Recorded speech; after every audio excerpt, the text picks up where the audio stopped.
Este es el video del folleto número 3, El Maximato. El equipo está conformado por Basilio Juárez Marco Antonio, Galván Loredo Ismael, López Fabián Jesús Manuel y Ruiz Ramírez Rodrigo.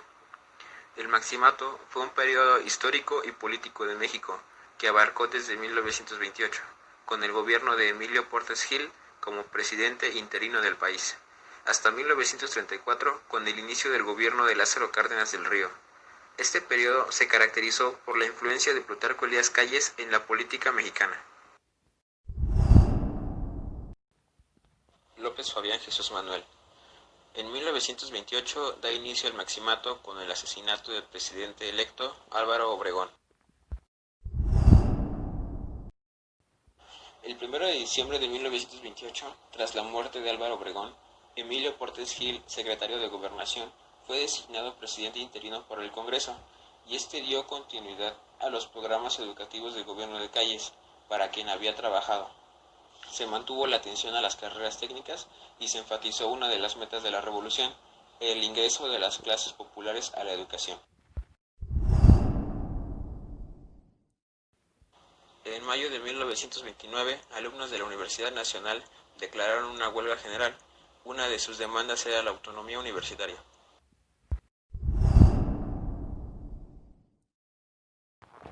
Rodrigo Ruiz Ramírez. El 24 de mayo de 1929 al 10 de junio de 1929, todas las escuelas, incluidas las técnicas, suspendieron labores. José Manuel Puig, jefe de gobierno de la Ciudad de México, promovió una toma violenta de los planteles universitarios.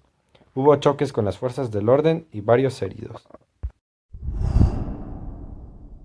Posteriormente, 1 de julio de 1929, se publica en el Diario Oficial la Ley Orgánica. El presidente concedió la autonomía a la universidad. Al mismo tiempo, se formuló la idea de establecer una escuela técnica integrada al departamento universitario. Puig sugería dar un pago único a la universidad y a la rama politécnica, retirando el presupuesto para la universidad. En 1930, Pascual Ortiz Rubio inicia su periodo como presidente de la República. Los conflictos de la universidad no se solucionaron definitivamente con el otorgamiento de la autonomía. Las escuelas técnicas, mientras tanto, se distanciaban del sistema universitario, agrupándose como un sistema educativo diferente. Al iniciar su mandato, Pascual Ortiz Rubio convocó una Asamblea Nacional de Educación donde el secretario del ramo, Aarón Sáenz, fijó como prioridad el impulso a la educación básica y sugirió que los gobiernos estatales destinaran el 40% de sus presupuestos a la educación básica y a las escuelas técnicas. Con respecto a las escuelas técnicas, la SEP se propuso organizarlas en dos tipos: las industriales, que eran unas cuantas ya que la maquinaria necesaria era costosa, y las escuelas industriales artísticas, que aprovechaban la vocación mexicana de la artesanía manual sin uso de maquinaria. A pesar del cobro de cuotas y el incremento de los requisitos, la demanda para entrar a las escuelas técnicas creció y no había manera de enfrentar este interés de la población. Las principales limitaciones eran la carencia de maestros y su capacitación deficiente. Cabe mencionar que durante este periodo se creó el Partido Nacional Revolucionario, PNR. Fue un partido político mexicano activo entre 1929 y 1938. La muerte del presidente electo Álvaro Obregón, en torno a cuya persona se aglutinaban distintos grupos y dirigentes surgidos de la Revolución Mexicana, acarreó un riesgo de dispersión política. En consecuencia, y por iniciativa de Plutarco Elías Calles, se fundó el PNR para transitar de un gobierno de caudillos a un régimen de instituciones. Febrero de 1931. José Manuel Puig Casaurang volvió a ocupar el cargo de secretario de Educación y nombró a Juan de Dios Batis director del Departamento de Enseñanza Técnica, Industrial y Comercial, DETIC, donde su éxito más relevante fue la definición de la educación técnica, y gestó un plan para integrar la educación técnica en una escuela politécnica nacional, EPN. Adiestrar al hombre en el manejo inteligente de los recursos teóricos y materiales que la humanidad ha acumulado para transformar el medio físico y adaptarlo a sus necesidades. Esta definición gestó un ambicioso plan para integrar la educación técnica en una escuela politécnica nacional que permitía el establecimiento de un nuevo sistema educativo articulado.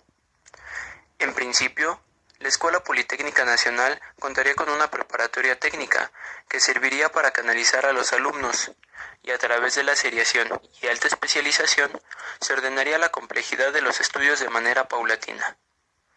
En la preparatoria técnica no habría estudios de humanidades, constaría de 4 años y para ingresar solo se necesitaba primaria elemental y superior.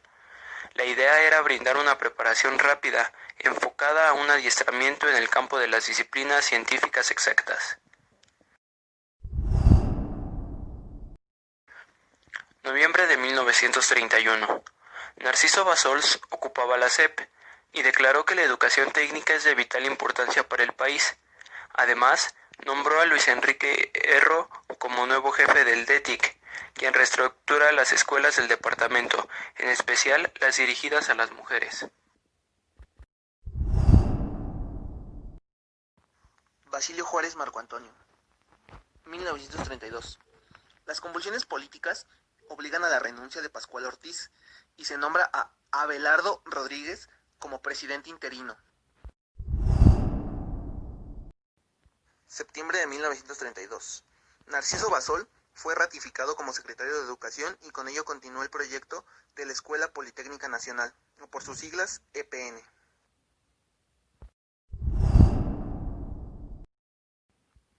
En 1933. Abelardo Rodríguez concedió la autonomía plena a la universidad. Además, entregó bienes y 10 millones de pesos para que vivieran de sus réditos. De esta forma, el gobierno se desentendía de esa institución. Por el contrario, las escuelas técnicas representaban una estrategia importante para el gobierno, ya que a diferencia de la universidad, estas no se saldrían de control. En el escenario político llegaba el momento de la sucesión presidencial, la cual se disputaba entre Lázaro Cárdenas y Antonio Villarreal. Con un 98% de los votos totales a favor, Lázaro Cárdenas sería elegido como presidente. Todo esto pudo haber sido debido a que diversas organizaciones estudiantiles apoyaban mucho su candidatura.